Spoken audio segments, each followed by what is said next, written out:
Dear student of class 9, I am continuing my lecture on your chapter 2 is matter around us pure. In the last lecture, I explained you about the different mixtures like solutions, colloids and suspension. Now a new topic is start in this chapter, how to separate the component of mixture.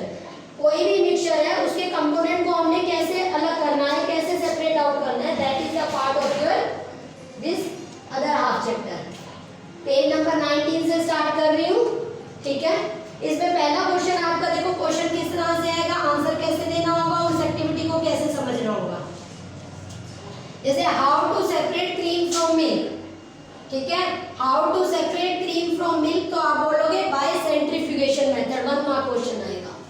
ठीक है, what is centrifugation method. उसमें क्या होता है, जैसे आप मम्मा washing machine use करती होगी, तो वॉशिंग मशीन में देखते हो कि उसमें एक पार्ट ऐसा होता है जिसमें आपके कपड़े वॉश होते हैं.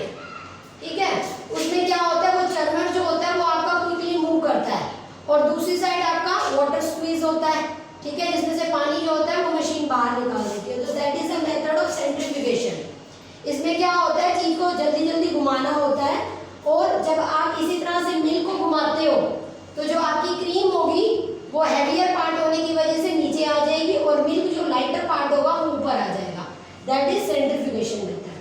What is the principal use. अगर प्रिंसिपल पूछा जाएगा तो वो सेपरेट 1 मार्क क्वेश्चन में आएगा.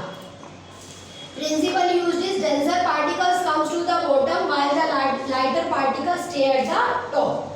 तो इसी तरह से मिल्क लाइटर होने की वजह से ऊपर आ जाएगा और क्रीम हैवियर होने की वजह से बॉटम पे आ जाएगी. तो in this way you can separate cream from milk. अब अगर तुमसे आगे क्वेश्चन पूछा जाता है, ठीक है, पार्ट्स बना दिए जाते हैं क्वेश्चन के. जैसे पहला पार्ट मैंने दिया how to separate cream from milk. Second part write the principle of this method. Third part what are the applications of this method. तो मैं मेथड का नाम नहीं बोलूंगी, सिर्फ मेथड वर्ड बोलूंगी. ठीक है, What are the applications of this method? तो अब मैं क्लियर बता रही हूँ what are the application of centrifugation. ये अलग से भी आ सकता है. पहला part in diagnostic labs for blood and urine test. देखो अगर आपको कोई प्रॉब्लम हो जाती है, आप डॉक्टर के पास जाते हो, अब डॉक्टर उसको पिन पॉइंट नहीं कर पा रहा आपकी डिसीज को, तो वो क्या कहेगा, जब आप ब्लड टेस्ट करवा के आओ, यूरिन टेस्ट करवा के आओ. तो ब्लड और यूरिन टेस्ट से क्या होता है, जो भी टेस्ट डॉक्टर बोलता है उससे क्या होता है, वो डिजीज जो होती है वो एग्जैक्टली पिन पॉइंट हो जाती है कि डिसीज है क्या, और उसके अकॉर्डिंग ट्रीटमेंट जल्दी मिल जाता है और वो पर्सन जल्दी क्योर हो जाता है. तो डायग्नोस्टिक लैब्स में ये सेंट्रीफ्यूगेशन मेथड से ही ब्लड टेस्टिंग और यूरिन टेस्टिंग होती है. Second, to separate cream from milk, ये भी मैंने आपको बता दिया.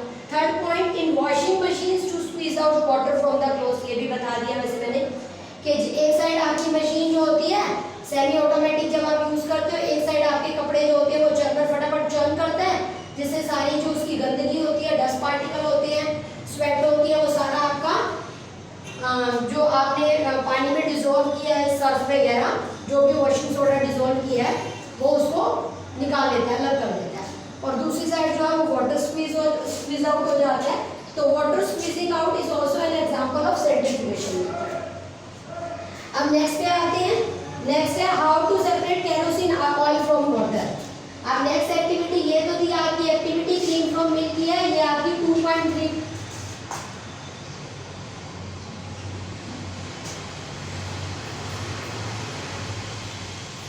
ये आपकी एक्टिविटी है 2.3.2 और ये है ऑन पेज नंबर आपका,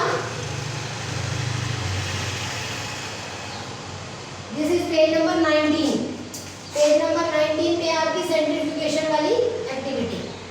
ठीक है, अब अगर हम नेक्स्ट पे आए how to separate kerosene oil from water, तो नेक्स्ट पेज पे जब हम आएंगे, ठीक है, नेक्स्ट पेज पे आपकी एक्टिविटी नंबर है 2.33.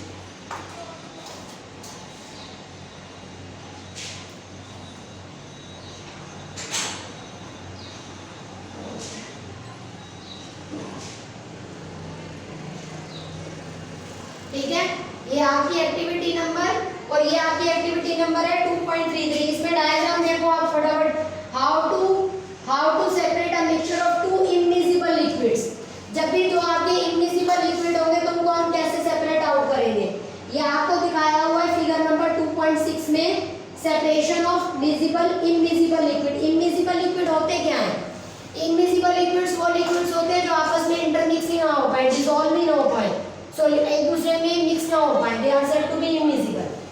ठीक है, तो इसमें हमारा आता है how to separate kerosene oil from water. तो आप सिर्फ आंसर दोगे बाय सेपरेटिंग फनल मेथड। ठीक है, अब आपने इसको यूज कैसे करना है, डायग्राम को ध्यान से देखो। डायग्राम में आपने केरोसिन ऑयल और वाटर के मिक्सचर को डाल देना है इस सेपरेटिंग फनल में। नीचे देखो आपको डायग्राम के अंदर एक स्टॉप कॉक दिखाई हुई है, ठीक है, और एक पाइप सा एक ट्यूब से नीचे दिखाई हुई है, नीचे आपने एक बीकर लगा देना, खाली बीकर। मिक्सचर को आपने डाल दिया सेपरेटिंग फनल में, ठीक है। आप इसे अनडिस्टर्ब पोजीशन में छोड़ दो बिना हिलाए डुलाए। थोड़ी देर बाद देखोगे कि केरोसिन ऑयल जो है वो वाटर के ऊपर फ्लोट कर रहा है। आपने बाहर से ऑब्जर्व करना है, उसको टच नहीं करना सेपरेटिंग फनल को, ठीक है। एक अलग लेयर बन गई है। अब जब बिल्कुल ही लेयर अलग सेपरेट लेयर बिल्कुल दिखाई दे तो आपने क्या करना है, उसको बहुत ही आराम से स्टॉप कॉक को खोल देना है। नीचे आपकी क्या लगा हुआ है, बीकर। अब पानी नीचे गिरना शुरू कर देगा क्योंकि केरोसिन ऑयल तो पानी के ऊपर फ्लोट करता है। क्यों? क्योंकि दोनों की डेंसिटी अलग अलग है, ठीक है। वाटर जो है वो ज़्यादा डेंसर है और केरोसिन ऑयल कम डेंसर है। जो कम डेंसिटी की चीज़ होती है, जो कम हैवियर चीज़ होती है, वो हमेशा फ्लोट करती है, ठीक है। तो आप जैसे ही आप स्टॉप कॉक से पानी धीरे धीरे ड्रॉप बाय ड्रॉप बीकर में जाएगा, जैसे ही वो लेयर खत्म होने लगे, पानी की लेयर खत्म हो और ऑयल की स्टार्ट हो, स्टॉप कॉक को बंद कर दो। स्टॉप कॉक को बंद कर दो कि बीकर में पानी आ गया और ऑयल जो हो गया वो आपका सेपरेटिंग फनल में रह गया, ठीक है। तो क्वेश्चन 1 नंबर में कैसे आएगा? आपने ये एक्टिविटीज इसलिए पढ़नी है ताकि आपको बेटर अंडरस्टैंडिंग हो। जितना आप इन एक्टिविटीज को रीड करोगे बेटर अंडरस्टैंडिंग करेंगे। How to separate kerosene oil from water, तो आप बोलोगे बाय सेपरेटिंग फनल मेथड। अगर मैं इस केरोसिन ऑयल की जगह डीजल कर दूं, how to separate diesel from water, तो भी आप आंसर सेम दोगे बाय सेपरेटिंग फनल मेथड। अगर मैं कहूँ how to separate petrol from water, तो भी आप यही बोलोगे। आप बोलोगे क्यों? उसका रीजन ये है कि वाटर और पेट्रोल के साथ मिक्स करोगे तो भी इमिजिबल लिक्विड्स है, डीजल के साथ करोगे तो भी इमिजिबल लिक्विड्स है, और एक चीज हैवियर है, एक साइड लाइटर है। तो जो लाइटर चीज होगी वो ऊपर फ्लोट करेगी, हैवियर चीज नीचे आ जाएगी। तो उसी मेथड से आपका ये सेपरेट आउट हो जाएगा बाय सेपरेटिंग फनल मेथड में। अनडिस्टर्ब पोजीशन में छोड़ोगे तो डीजल हो चाहे केरोसिन ऑयल हो चाहे पेट्रोल हो, ऊपर फ्लोट करेगा। जैसे ही कुछ देर रखने के बाद, अनडिस्टर्ब पोजीशन में रखने के बाद अलग अलग लेयर फॉर्म हो जाए, स्टॉप कॉक को खोल देना, धीरे धीरे पानी नीचे आ जाएगा। जैसे ही पानी की लेयर खत्म हो, केरोसिन ऑयल या पेट्रोल या डीजल जो व्हाटएवर इट बी, जो भी आपका सेपरेटिंग फनल में उस लेयर तक पहुंचे, आपने बंद कर देना, ठीक है। तो वो चीज चाहे पेट्रोल है चाहे डीजल है, केरोसिन ऑयल जो है आपका सेपरेटिंग फनल के अंदर ही रह जाएगा और पानी नीचे आ जाएगा। तो इस तरह से क्वेश्चन किसी भी तरह से आए, आंसर सेम है। अब what is the principal use, अगर प्रिंसिपल पूछा जाएगा तो क्या आंसर दोगे? प्रिंसिपल पूछा जाएगा तो दोगे what is the principle of separating funnel. आपसे पूछा जाएगा what is the principle of separating funnel, तो आप आंसर दोगे immiscible liquid separate themselves according to the densities. Immiscible liquids अपने आप को डेंसिटी के हिसाब से अरेंज कर लेते हैं और जिसकी वजह से उनको इजीली हम सेपरेट आउट कर सकते हैं। अब देखो how to separate ammonium chloride and salt. मैंने लास्ट चैप्टर में आपको बताया था कि सब्लिमेशन का क्या मतलब होता है, ठीक है। सब्लिमेशन का मतलब होता है आपका the conversion of solid direct into gaseous form without coming into liquid state is known as sublimation. जब एक सॉलिड हीट अप करने पर गैस में कन्वर्ट हो जाए बिना लिक्विड स्टेट में आए तो हम उसको क्या बोलते हैं? सब्लिमेशन। ये आपकी एक्टिविटी है 2.3.4, ठीक है। अब इसमें देखो, इसमें क्वेश्चन आएगा how to separate ammonium chloride and salt, तो आप बोलोगे bye sublimation method.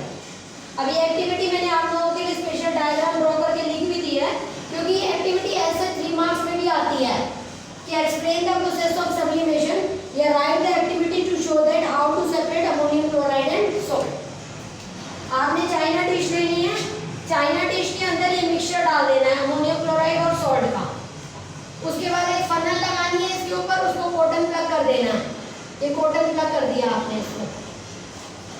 Basic diagram से देख लेना, ठीक है, सिंपल सी है। हीटअप करोगे तो क्या होगा, अमोनियम क्लोराइड आपका सप्लाइंग होता है, सॉल्ट तो नहीं होता सप्लाइंग, ठीक है। फर्स्ट चैप्टर में पढ़े थे कौन कौन सी सब्सटेंसेस सप्लाइंग होती है, नहीं है याद तो मैं बता रही हूँ दोबारा। Ammonium chloride, iodine, naphthalene, these substances get sublimed, और कार्बन डाइऑक्साइड, ठीक है।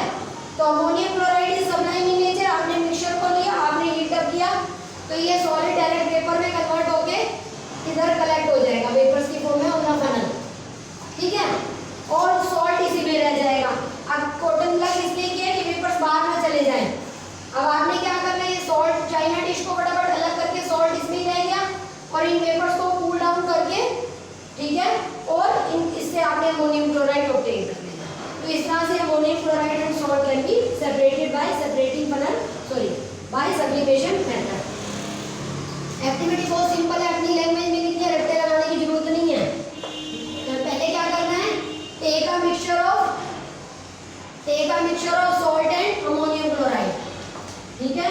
आपने क्या करना है, आपने मिक्सचर लेना है अमोनियम क्लोराइड और सॉल्ट का, ठीक है। इन चाइना डिश और लिख लो, take a mixture of salt and ammonium chloride in a china dish, ठीक है। उसके बाद keep a funnel on it, इसके ऊपर फनल रखनी है, कॉटन प्लग इट, इस पे कॉटन लगानी है ताकि वेपर बाहर ना जाए। अब ammonium chloride sublime in nature है, ठीक है, तो vapours are collected on the funnel, vapours collect हो गए फनल पे, salt is left in the china dish, salt इसी में ही रह गई क्योंकि वो सब्लाइम नहीं होती है, ओके, वेपोराइज नहीं होती है। अब vapours get cool down, vapours को कूल डाउन करके and can be collected from the funnel, और चाइना डिश के अंदर जो सॉल्ट रहेगी वो कैन बी सेपरेटेड। तो अगर 1 नंबर में आता है तो simple by sublimation method, right an activity to show that, जो 3 नंबर में आएगा डायग्राम के साथ लिख के देना पड़ेगा, ओके। बेटा आज का लेक्चर आपका यहीं तक है, आपने इसे वेल प्रिपेयर करना है, ठीक है, और ये जितनी भी एक्टिविटीज वगैरह बताई हैं सब